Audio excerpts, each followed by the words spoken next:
Happy Friday, everyone. On today's show, we look at the week that was in the NHL, including hat tricks, revenge tours, losing streaks ended, winning streaks extended, and so much more.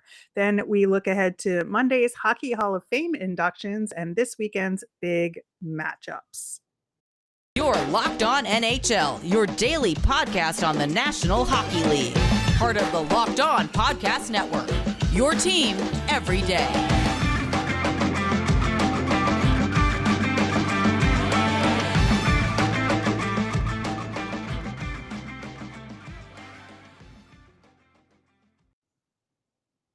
Welcome to Locked On NHL for Friday, November 11th. Happy Veterans Day in the US. I am Rachel Donner from Locked On Flyers. I'm on Twitter for as long as Twitter's still around at R Miriam. I'm here with Gil Martin of Locked On Islanders. You can find him at Ice Wars NYR vs NYI. Thanks for making Locked On NHL your first listen every day. We're free and available on all your favorite podcasting platforms. Plus, you can watch us over on YouTube.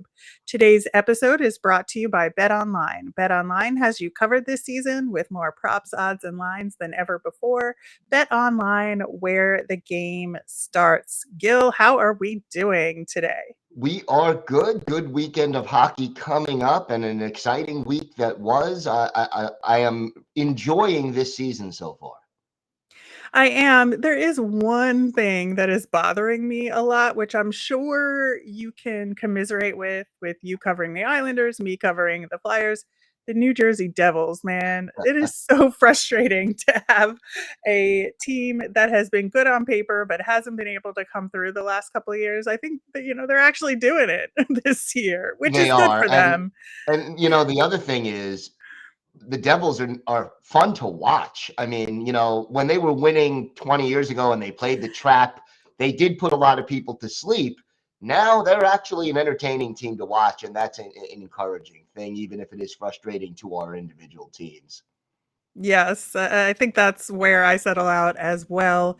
They are currently 11-3-0, and they have an 8-game winning streak going.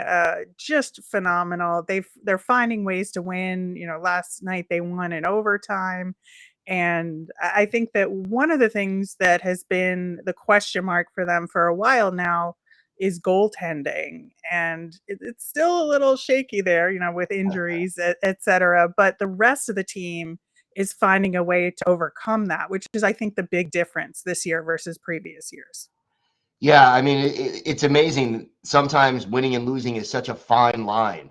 And right now, early in the season, the Devils seem to be on the right side of that fine line, finding ways to win those close games, overcome their weaknesses. And they're coming up big in the clutch also, which is encouraging to see for such a young team. They are, and like you said, they're a lot of fun. So I'll be checking out more Devils games to check out the competition for sure as the next couple of weeks progress. The other team that added to a winning streak, the Vegas Golden Knights, they are currently 13-0, 26 points out west, and this has been one of the most interesting surprises to me. That I thought they'd be solid, but not great, and they are just having a hell of a season so far.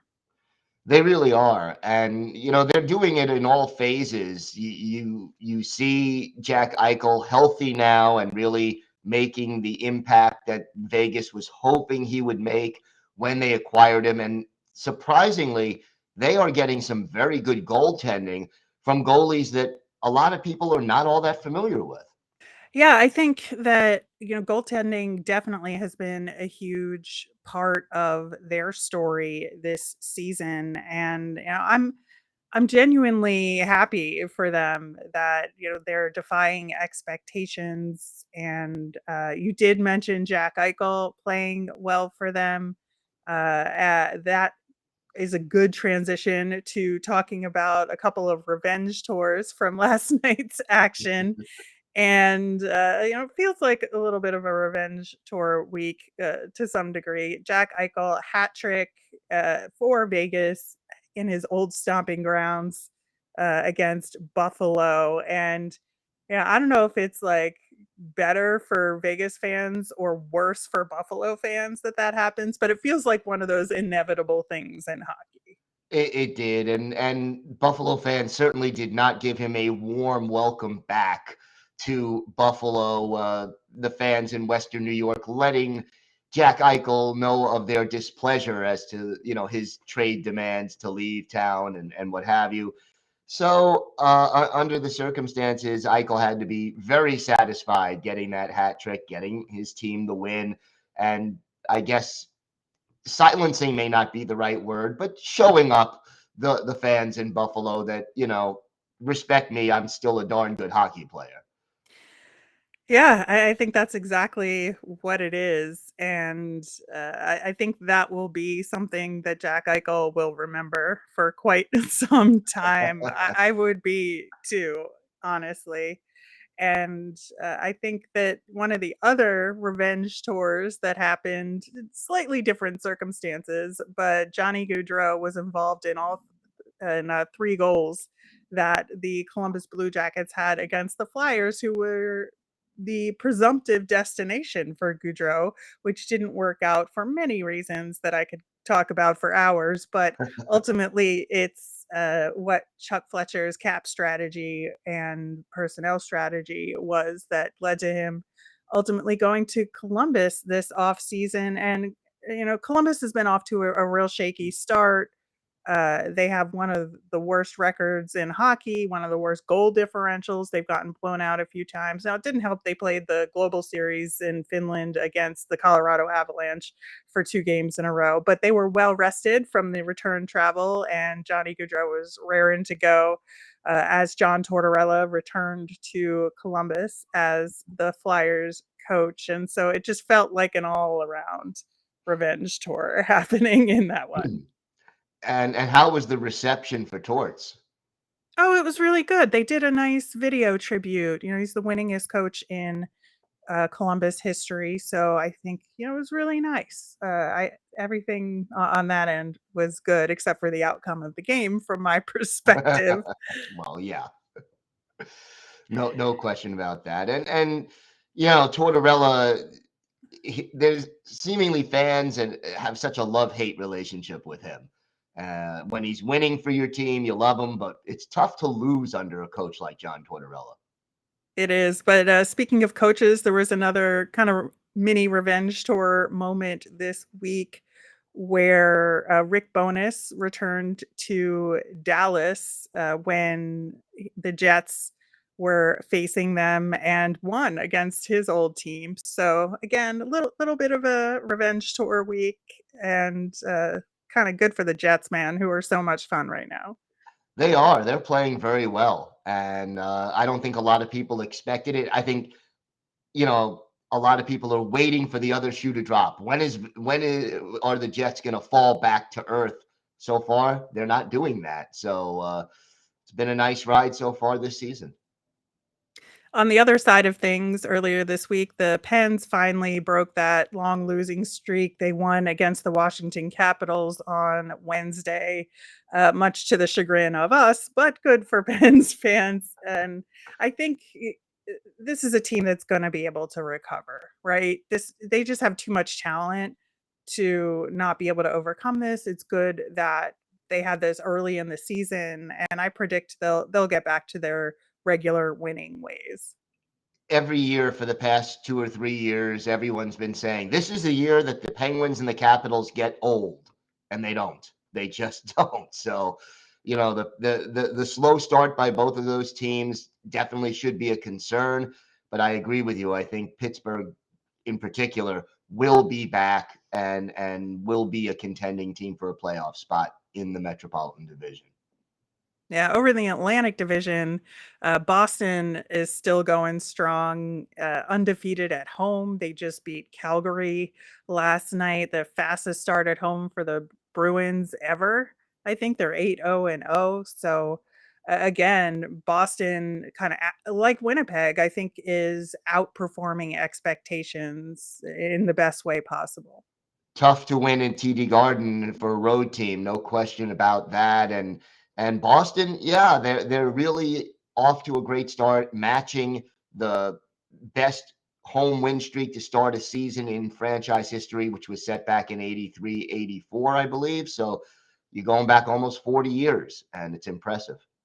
It is. Well, also impressive are this year's Hockey Hall of Fame class members, and we are going to be talking about them next.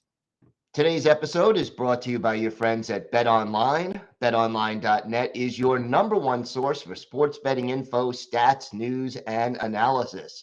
Get the latest odds and trends for every professional and amateur league out there, from football to basketball to soccer and esports, and of course, hockey.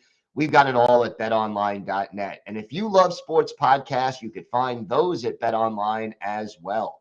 We're always the fastest and easiest way to get your betting fix. So head to the website today or use your mobile device to learn more. Bet online, where the game starts. Check out the Locked On Sports Today podcast. From the games that matter the most to the biggest stories in sports, go beyond the scoreboard and behind the scenes with local experts and insights only Locked On can provide. Locked On Sports Today, available wherever you get your podcast, plus over on YouTube. Gil, we have a really good Hockey Hall of Fame class coming up for induction on Monday, and it's a kind of a Swedish theme to it. And I think, of course, the kind of marquee guys being inducted are Henrik and Daniel Sedin. I have talked about this before, but I am obsessed with hockey siblings, and the fact that we have two being inducted into the Hall of Fame together is phenomenal. And I think that one might be able to argue that Henrik is the weaker of the two in terms of candidate kudos or credentials, but I don't know, man. I feel like he kind of gets, shoved aside a little bit sometimes. So he is the Canucks all-time leader in assists and points and games played, but Daniel has the lead in goals. So I do think this is absolutely valid. I do too. Look, the setup guys never get respect, not, or at least not the same kind of respect that the goal scorers get. And you look at Henrik Sedin, 3 straight years leading the league in assists, leading the league in points in 2009, 2010, over 1,000 points for his career. The credentials are definitely there, and it is also very fitting. Could you imagine if they let in one Sedin twin and not the other, like at the same time? They have to go in together. It's just the way it's supposed to be. Yeah, they've done everything together for their NHL career, and including being drafted consecutively in the same draft. Famously the Canucks making that huge deal to get those two picks in a row, playing together for all those years in Vancouver. My big question is, do you think they'll go up there together and give like consecutive speeches? And if so, who goes first? Flip a coin. Yeah, or will they go alphabetically and have Daniel go first? There you go. Yeah, this should be their biggest problem on what promises to be a very special weekend for the Sedin family, and both of them really deserving of this honor. And I mean, clearly two of the greatest players in Vancouver Canucks history and deserving inductees into the Hockey Hall of Fame. Yeah, absolutely. And the Swedish celebration continues, of course, with Daniel Alfredsson getting his Hockey Hall of Fame nod. And, he was the captain of the Sens for 13 years. That's, one of the longest tenured captains in NHL history. And, only he and Alex Ovechkin are non-North American captains of teams for that long a period. I guess Zdeno Chara was as well for a shorter period of time. But I think that um, This has been a long time coming. I think Sens fans have been beating the drum for this for a while, and it just felt like a battle of attrition until they finally let them in. But, Daniel Alfredsson has the credentials. He won the Calder, he's won the King Clancy and the Marc Messier Award. And, he's got over 1,100 career points, and that's nothing to sneeze at. He was such a model of consistency and a leader, as you mentioned, by the captaincy. He definitely deserved to be in. I know there were some that said, oh, he's a little bit of an accumulator. He wasn't a dominant player. But if you watch Daniel Alfredsson play, you understand that he belongs here in the Hockey Hall of Fame. As you said, more than 1,100 points, 17 years with the Ottawa Senators, and just a great player to watch and a deserving Hall of Famer. Yeah, he was just like a real strong presence for the Ottawa Senators. He just embodied what that era of the Senators was about and provided that leadership that you said that it really, they had some good runs during his tenure there as well. And I think that he is well deserving of this. You can argue here and there about who deserves it first versus Right. somebody else, but ultimately, I think Daniel Alfredsson deserves his spot in the Hall of Fame. I am excited to see his speech as well. I get very weepy and sentimental during these speeches. Yeah. Regardless of who these guys played for, and the women as well that are getting inducted. And I think one of the bigger surprises for this year was Roberto Luongo. And I think that for me, again, I felt like he could have waited a little bit, but still deserves to be there. So I'll take it. And I love that he's a guy who has, over 200 wins with multiple teams. And, to be able to do that, for the Canucks and the Panthers and, establish really solid runs for two teams is quite an accomplishment. It is. And, he had two different tours of duty down in Florida. Luongo was a goalie who he always kept his team in games. Very rarely would he start a game and his team would be out of it. And, some of the teams that he was on did well mostly because of him. He was able to carry clubs that were not necessarily deep and talented and make them better than the sum of their parts. Never did win a Stanley Cup, but a two-time All-Star, a Jennings Trophy winner, a former first-round pick of the New York Islanders, who then traded him when they drafted Rick DiPietro, which didn't exactly work out. But that's a tough one. Yeah, that was a tough one. But overall, a great career and a deserving Hall of Famer. I agree. Maybe he could have waited a little longer, but to me, he belongs in the Hall, and it's great to see him there. Absolutely. We have a couple of other inductees. Herb Carnegie in the builders category. Good to finally see that happen. Just one of the pioneers of Black hockey players and did so much to expand the reach of the game over his lifetime. And one of those moments that'll be good. Yeah, long overdue, very much deserved, and it's a shame he was getting inducted, after he passing away back in 2012. One of the better players to never play in the National Hockey League, and to have him finally get this kind of recognition, it's long overdue and well deserved. Yeah, and then on the women's side, we have Riikka Sallinen, and she is the first women's player from outside North America to be inducted to the Hall of Fame. She played for the Finnish national team over, a huge span, 8 world championships, and she was in 2 Olympics. Helped lead her team to bronze medals a couple of times in the Olympics. And, she's just got legendary status in Finland. She's got a trophy named after her over there and everything. And it's really good to see the Hockey Hall of Fame expand the reach of the women's inductees over to Europe. I think that's an important element of growing the women's game. Now we just need more than one slot per year and it'll be better. Yeah, no, this is a great honor. And the amazing thing, all the things she accomplished, she had issues with her knees throughout the course of her career. Imagine if she would have been healthy the full time and not had the knee issues. She was amazing as it was, but the potential, had she stayed healthy, would have been even higher. Yeah, absolutely.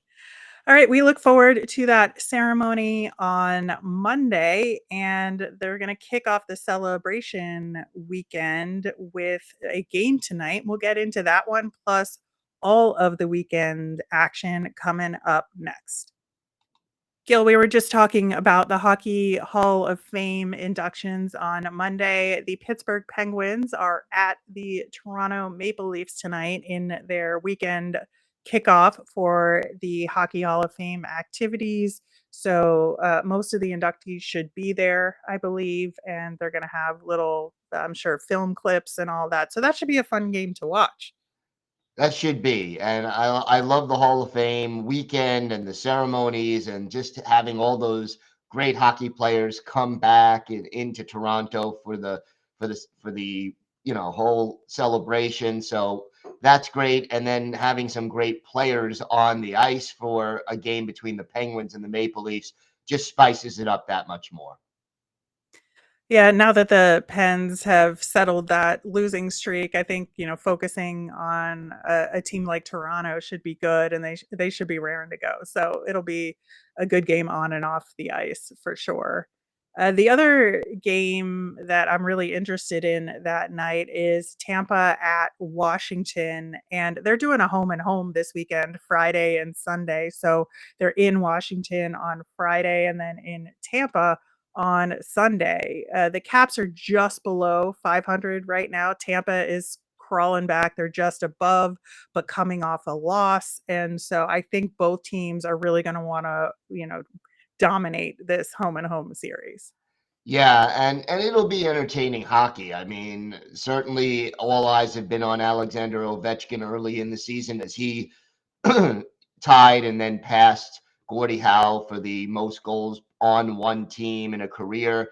And the Caps have been pretty inconsistent and a little banged up. Meanwhile, Tampa Bay starting to seemingly right the ship. Two talented teams should be two very good hockey games. It should. I'm very excited about that one. Another team to keep an eye on is the Seattle Kraken. They've been winning pretty nicely over the last little stretch, and they are hosting the Minnesota Wild, who have been, I would say, inconsistent is the right word to use to describe them. In the US, that's the ESPN Plus Hulu game tonight, and I would venture that Seattle's going to do everything they can to keep this streak going. They are looking good here in year two, and Minnesota disappointing start 6-1 through 13 games. They need to pick it up. Should be an intense game out in Seattle. Yeah. Saturday is another great day of action. For me, I am focused on the afternoon matchup at home for the Flyers against Claude Giroux and the Ottawa Senators. These two teams faced each other last week, so it hasn't been that long since we've seen the Sens and Flyers play each other, but we're back in Philly this time, and it's the first time Giroux will be back playing in Philly in a different uniform. And I was talking about this a little bit on the Flyers show, but I really think, when we had the Giroux 1000th game ceremony, that was his last game as a Flyer. And there were a lot of mixed emotions there that it was supposed to be really celebratory, but it was also kind of like a wake. And this will be, a little bit of time has passed now, and we'll be able to really celebrate Giroux's time as a Flyer in I think, a better way. I think so too, and I think he'll get a very warm welcome on his return to Philly, and that's encouraging as well. Yeah. One game that'll be a lot of fun, should be high scoring, is the Edmonton Oilers and Florida Panthers. Yeah, I mean, I was joking, take the over before we started recording. A lot of talented offensive players on both teams, and should be an entertaining hockey game if you like goals. Yes, indeed. Another good game on Saturday is Boston at Buffalo. And, obviously, Buffalo just got shellacked by Jack Eichel and Vegas. And so to have to turn around and play another top team like Boston, I think it'll be a good benchmark test for Buffalo. It's like, can they recover from a loss like that? Yeah, they got off to a great start this season. They've sort of come down to earth a little bit, 7-7 now. So, the Sabres need to sort of figure out who they are and whether or not they're really going to be contenders this year. Can't get into those early season slumps too badly. Pivotal game for them at home. Yeah. And I think the other game I'm focused on is Carolina at Colorado. Two top teams matching up against each other, high scoring. Svechnikov with another hat trick this season. And so this is one I really want to see. And it promises to be a really fast paced game. Yeah, if you like skating, Carolina, Colorado is a great game to watch. And Colorado, even though they're not 100% healthy, uh, starting to rise closer to the top now, 7-4-1 on the season. This will be a very entertaining game. I think so too. And then Sunday, we have Winnipeg at Seattle. Seattle could potentially be on a 6-game win streak at this point, and Winnipeg, atop the Central right now. We were talking about them earlier in the show, and I think this will be a good level setting moment for both teams. Like, is Winnipeg as good as they think? Is Seattle as good as they think? And what style of game is this going to be? It'll be more of a grinding game than the finesse games that we've talked about. But at the same time, I think, will be a good show. Absolutely. And a good test for both of these teams who have exceeded expectations coming into this early part of the season. And one of them will pick up the 2 points. Well, that is a very bold prediction there, Gil. Someone will win this game. This game, that's right. All right. That'll do it for today's show. Thanks so much for listening. Gil, you'll be back Monday, checking in on NHL teams with Locked On hosts from around the league. We'll both be back next Friday to recap the week that was for next week. Once again, you can find me on Twitter at rmiriam. Gil is on Twitter at IceWarsNYR, You made us your first listen. For your second listen, check out the Locked On Sports Today podcast. From the games that matter the most to the biggest stories in sports, you can go beyond the scoreboard and behind the scenes with local experts and insights only Locked On can provide. Locked On Sports Today, available wherever you get your podcasts. Have a great weekend, everyone.